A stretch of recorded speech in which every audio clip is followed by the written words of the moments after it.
इतिहास लिखा है इसमें, कुछ खास छिपा है इसमें। इतिहास लिखा है इसमें, कुछ खास छिपा है इसमें। मर्यादा है, कोई वादा है, विश्वास रखा है इसमें। सात फेरों से मिला ये तो उपहार है, मेरा श्रृंगार है, मेरा श्रृंगार है, मेरा श्रृंगार है, मेरा श्रृंगार है।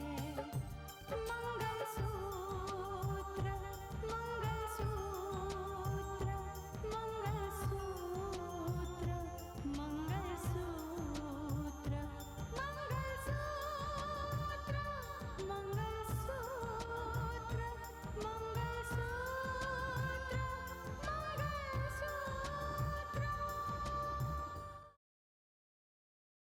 नफरत की जमीन पर रिश्तों के फूल कभी नहीं खिलेंगे। चाहे जितने रास्ते आप तलाशना चाहें तलाश लीजिए, कोई भी रितिका का रास्ता मेरे घर की तरफ नहीं आएगा। लोग बोलने से पहले इतना भी नहीं सोचते कि तीर और तलवार के जख्म भर जाते हैं, लेकिन जुबान से जो शब्दों के तीर निकलते हैं ना, उसके जख्म कभी नहीं भरते। रितिका का कसूर क्या है? हम उसे सजा क्यों दे डैड? वो जज साहब के घर की नहीं, हमारे घर की बहू है, हमारे घर की इज्जत है। हम सोच रहे थे उसे मेंटल असाइलम में डाल दें। बेटा, रिश्ते बड़े नाजुक होते हैं, उन्हें संभाल के रखना पड़ता है। लेकिन आप लोगों ने तो रिश्ते को तोड़कर फेंक दिया है। अब इसमें गलती चाहे किसकी भी हो, सजा तो आपको और रितिका को मिली है ना। कल तक मैं ये सोचता था कि रितिका मेरा इंतजार कर रही होगी। मैं उसके पास जाऊंगा तो सारे गिले शिकवे दूर हो जाएंगे, मुझे माफ कर देगी, वो मेरे गले से लग जाएगी। लेकिन देखिए ना, अब तो ये उम्मीद भी खत्म हो चुकी है। खैर, अब मुझे इंतजार इस बात का है कि रितिका के बारे में आप लोग क्या फैसला करते हैं। किस फैसले के बारे में जानना चाहते हैं आप? क्या हम रितिका को मजबूर करते हैं आपके साथ जाने के लिए? जबरदस्ती भेजते हैं उसे? इसीलिए बेटा मैंने आपको रितिका के कमरे में अकेले भेजा, ताकि आप उससे बात कर सकें। आप दोनों के बीच में जो गिले शिकवे हैं वो दूर हो जाएं। कम से कम आप दोनों के बीच में बातचीत तो शुरू हो। पता नहीं हमारी तकदीर में क्या लिखा है, पता नहीं हमारी जिंदगी कब तक यूं भंवर में उलझी रहेगी। इसके लिए आपको हिम्मत से काम लेना होगा। बेटा, आप रितिका के पति हैं, फैसला आपको करना है। अगर आपके पिताजी नहीं चाहते कि रितिका उनके घर में जाके रहे, तो आपको ये फैसला करना होगा कि आप अपनी पत्नी और अपने बच्चे के लिए क्या हमारे पास आके रहें। अगर आप ऐसा करेंगे तो इस घर में आपका स्वागत है।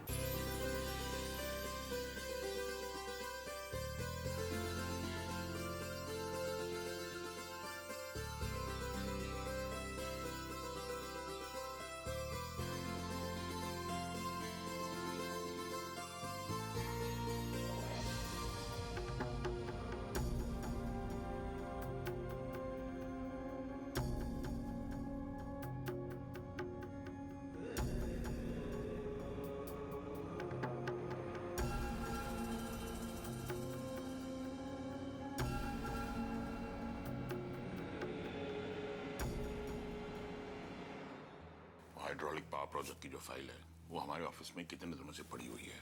मुझे आज सुबह मिनिस्टर साहब का फोन आया था, कल वो फाइल उनके ऑफिस पहुंच जानी चाहिए। फाइल रेडी हो चुकी है, बस डिस्पैच करनी बाकी है। पर्सनली आप देखना ये। अरे आप लोग कहाँ जा रहे हो बेटा? वो पापा दरअसल माँ से मिलने जा रहे हैं। माँ ना रोज कह रही थी कि मुझे साक्षी से मिलना है, तो मुझे लगा क्यों ना आज साक्षी को ले जाकर माँ से मिला ही दूं। जरूर ले जाओ बेटा, आखिर माँ ने बुलाया है तो जाना ही चाहिए।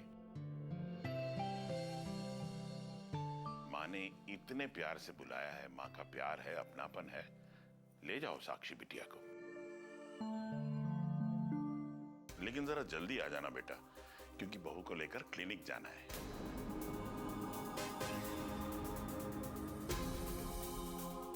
क्लिनिक?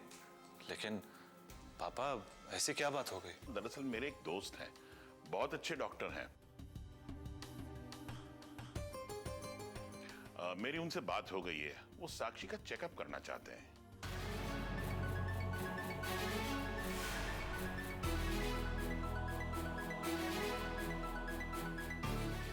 पर चेकअप किस लिए पापा जी?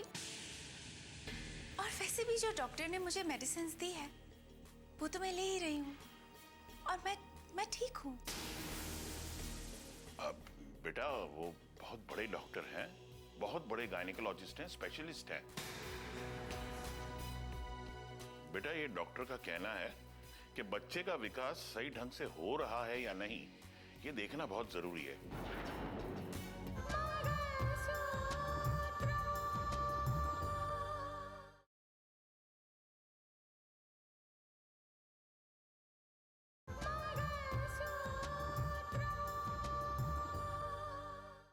बेटा ये डॉक्टर का कहना है कि बच्चे का विकास सही ढंग से हो रहा है या नहीं, ये देखना बहुत जरूरी है। इसीलिए पूरी प्रेगनेंसी के दौरान बहुत सारे चेकअप्स करवाने चाहिए, मेरी तसल्ली के लिए। ओके। आप ठीक कह रहे हैं पापा, आप चिंता मत करिए, हम लोग शाम होने से पहले आ जाएंगे। ठीक है बेटा, और अगर वहां लेट हो जाए तो साक्षी को लेकर सीधा क्लिनिक आ जाना। जी पापा, आप चिंता मत करिए। हाँ, चलो बाय पापा। साहब जी, आपने डॉक्टर साहब को ये अच्छी तरह से समझा दिया ना कि बहू को इस बात का पता ना चले कि असल में आप चेक क्या करवाना चाहते हो। सारी बातें हो गई हैं, डॉक्टर की तरफ से कोई तकलीफ नहीं होगी। लेकिन साहब जी एक बात बताओ, अगर मेरी बात सच निकली तो फिर आप क्या करोगे? चेकअप तो हो जाने दो पहले।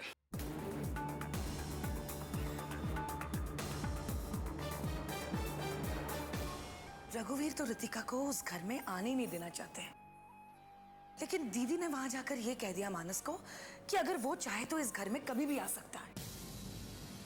मानस को इस घर में कदम नहीं रखने देना स्नेहा, ये याद रखना। इस मामले को किसी तरीके से संभालना होगा। दीदी आइए, दीदी आइए। सूर्या, तुम्हें पता है आज मानस आया था रितिका से मिलने। लेकिन दीदी, मानस का यहाँ आने का नतीजा क्या निकला? और मैं तो ये सोच रही थी कि आपने मानस को रितिका से मिलने की इजाजत क्यों दी? मैं मानती हूँ कि रितिका ने मानस को माफ नहीं किया,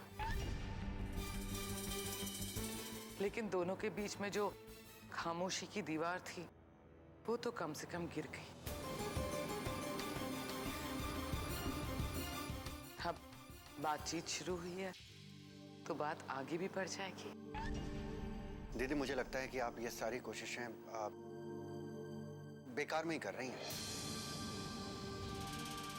क्योंकि क्या है कि ऐसा ना हो जाए कि कहीं आपकी इन कोशिशों का भैया बुरा मान जाए। क्योंकि वो स्नेहा बता रही थी कि आपका रघुवीर जी के घर जाना भैया को अच्छा नहीं लगा। देखो सूर्या, मैं ये सब कुछ ये सोच के नहीं कर रही हूँ कि क्या बुरा है या क्या अच्छा है। मैं तो सिर्फ ये चाहती हूँ कि मेरी रितिका का घर बस जाए। लेकिन भैया की इज्जत को कोई ठेस ना पहुंचे, आपको इस बात का भी ख्याल रखना चाहिए दीदी। तुम्हें क्या लगता है सूर्या, मुझे भैया की इज्जत प्यारी नहीं? मैं ऐसा कुछ भी करूंगी जिससे भैया की इज्जत पर आंच आए? सूर्या, अगर रितिका अपने घर चली गई, उसका घर बस क्या, वो अपने ससुराल वापस चली जाएगी तो इसमें भैया की इज्जत तो और बढ़ेगी, है ना? मैं तो बस ये चाहती हूँ कि रितिका और मानस के बीच में जो गिले शिकवे हैं वो दूर हो जाए और मेरी रितिका का घर बस जाए। दोनों परिवारों में जो दूरियां हैं ना, वो खत्म हो जाए। तो आपको कोशिश इस बात की करनी चाहिए कि रितिका अपने ससुराल चली जाए। आपको उसे समझाना चाहिए। हम रितिका को किसी भी बात के लिए मजबूर नहीं कर सकते। मैं तो बस ये चाहती हूँ कि रितिका और मानस पास आ जाए और हमें इसी बात की पहल करनी चाहिए। आपने पहल तो की है दीदी, लेकिन मुझे नहीं लगता रितिका मानस के साथ जाने को तैयार होगी। हम रितिका को किसी भी बात के लिए मजबूर नहीं कर सकते। और स्नेहा, तुम तो जानती हो ना, रितिका माँ बनने वाली है और ये उसका पहला बच्चा है। और परंपरा के अनुसार औरत का पहला बच्चा उसके मायके में होता है। तो फिलहाल रितिका यहीं रहेगी।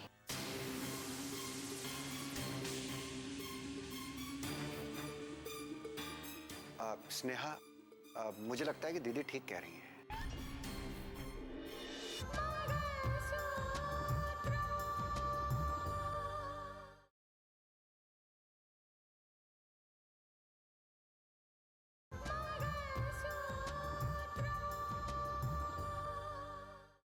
स्नेहा, मुझे लगता है कि दीदी ठीक कह रही हैं। हाँ, बिल्कुल ठीक कह रही हैं।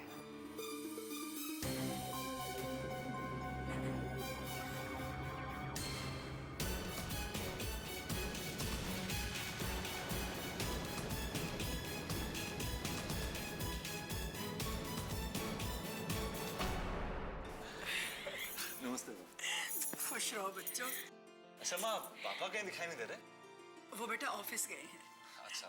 तुम लोग बैठो, मैं अभी तुम्हारे लिए नाश्ता लेकर आती हूँ। अरे माँ जी, उसकी कोई जरूरत नहीं है। आप क्यों परेशान हो रही है? हाँ माँ, हम लोग ना घर से नाश्ता करके आए। हाँ, नाश्ता करके आए हैं। अरे अरे मेरी बहू पहली बार घर आई है, ऐसे थोड़ी ना जाने दूंगी।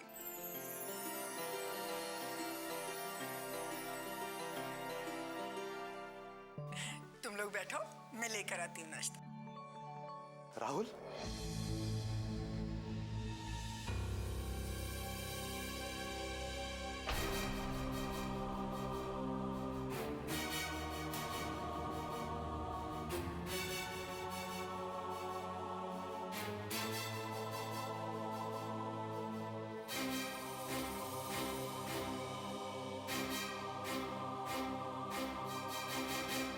हैरान हो गए ना?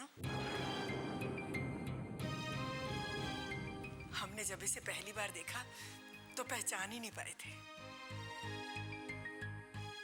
बेटा, यही हमारा राकेश है।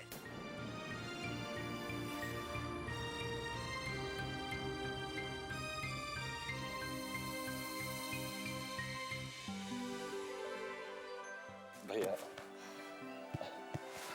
इतने दिनों बाद आए। कैसे हैं आप? मैं ठीक हूँ, तुम कैसे हो? मेरे बारे में तो आपने सब कुछ सुन ही लिया होगा। बाकी इतने वक्त आप ना जाने कहाँ थे, और यहाँ पर आपकी जगह कोई और लेकर बैठा हुआ था। जानता हूँ राहुल, मैं सब कुछ जानता हूँ। तुम सब लोग बैठ के बातें करो, मैं भी आती हूँ। ठीक है माँ। भैया, ये साक्षी है। नमस्ते। खुश रहो। काश तुम दोनों की शादी में मैं भी होता। भैया, याद तो मैंने भी आपको बहुत किया था, लेकिन शायद वही होना था जो नसीब में लिखा था। अरे आप लोग यहाँ ऐसे ही खड़े हो? आओ बैठो, चलो आओ नाश्ता करें। आजा बच्चे। माँ जी, इसकी कोई जरूरत नहीं थी। अच्छा, कोई जरूरत नहीं थी। लो, पहले मुंह मीठा करो तुम। ले बेटा।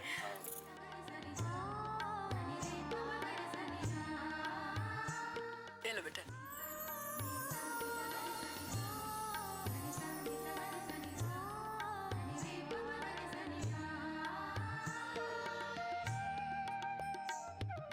और साक्षी, बेटा अपना ख्याल तो रखती हो ना? देखो, ऐसी हालत में कोई लापरवाही नहीं बरतनी चाहिए। अगर तुम मेरे पास बहू बनकर आती तो मैं तुम्हारा खूब ख्याल रखती।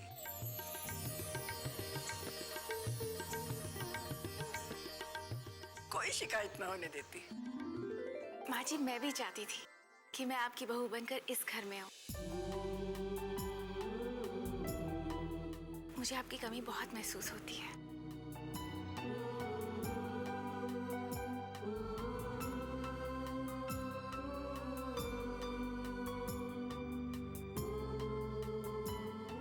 तकदीर के इस खेल पर हैरान हूँ बहू। दो लड़कियों को मैंने अपनी बहू के रूप में देखा। एक थी रितिका और एक तुम हो। आज तुम दोनों माँ बनने वाली हो और मैं तुम दोनों में से किसी को भी अपनी बहू नहीं कह सकती। शायद इसे ही तकदीर का खेल कहते हैं। हे माँ, आज रितिका इंक्वायरी कमीशन के सामने जाने वाली है। उसने जो भी खोया है माँ, उसे वापस दिलवा दीजिएगा। अपनी कृपा दृष्टि उस पर बनाए रखिएगा, बनाए रखिएगा माँ।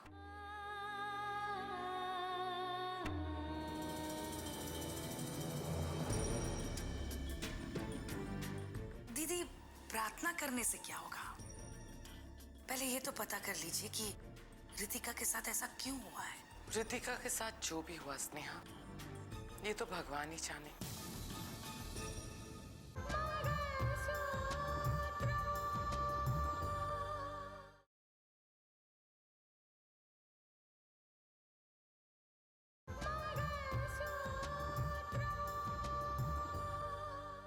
रितिका के साथ जो भी हुआ स्नेहा, ये तो भगवान ही जाने।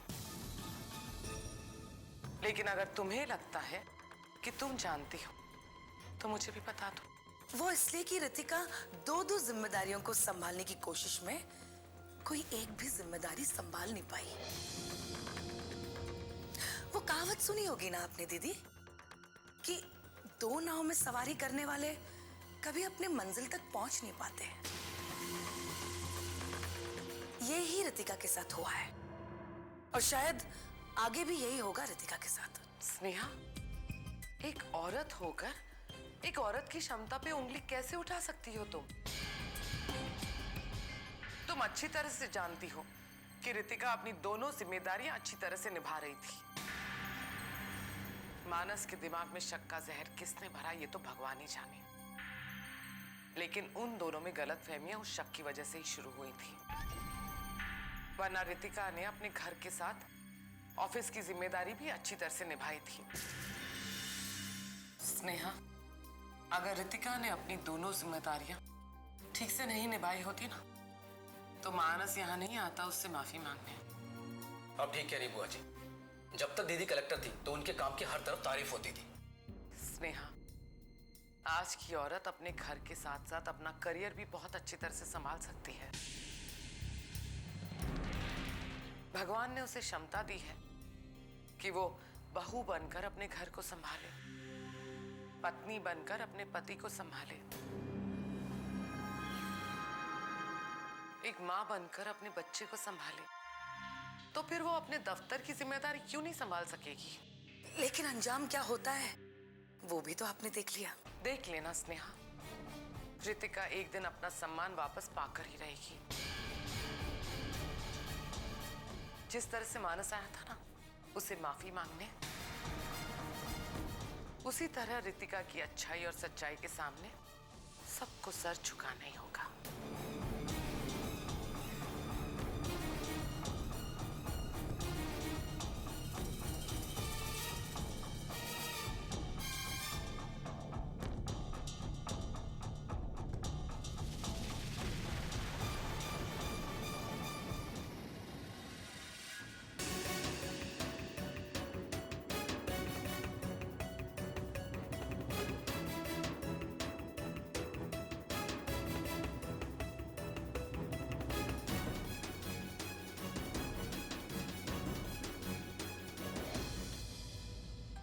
हालात चाहे जो भी रहे हो मिसेस रितिका, लेकिन आपने अपनी जिम्मेदारियां निभानी चाहिए थी। सर, मैंने अपनी जिम्मेदारी को बखूबी निभाया है। कोई भी ये नहीं कह सकता कि मैं अपनी जिम्मेदारी से पीछे हटी हूँ। मैंने अपनी जिम्मेदारियां निभाई है और मैं ये भी जानती हूँ कि जिम्मेदारियों में वक्त नहीं देखा जाता, चाहे वो सुबह हो या शाम हो, दिन हो या रात हो। देखिए, हमें इसके बारे में कोई शिकायत नहीं है। हमने इंक्वायरी की है, हमें पता है कि आपने अपनी ड्यूटी बड़ी जिम्मेदारी के साथ में निभाई है। पर कितनी अजीब बात है, शहर में दंगे हो रहे हैं और ऐसी हालत में शहर के कलेक्टर को कुछ पता ही नहीं है। अरे शहर का डिसीजन लेने वाला भी कोई नहीं है। दरअसल सर, मुझे जब इस बात का पता चला तो बहुत देर हो चुकी थी। आपके स्टाफ का कहना है इस घटना की आपको सूचना देने की बार बार कोशिश की गई, आपको फोन किया गया, लेकिन आपने फोन को उठाना भी जरूरी नहीं समझा। सर, दरअसल उस दौरान मेरी कुछ फैमिली प्रॉब्लम्स चल रहे थे। बहुत परेशान थी, सदमे में थी। उसी दौरान कुछ फोन कॉल्स आए थे, लगातार दिन भर बहुत सारे फोन कॉल्स आए थे और मैं रिसीव नहीं कर पाई थी। मैं उस हालत में नहीं थी सर। दरअसल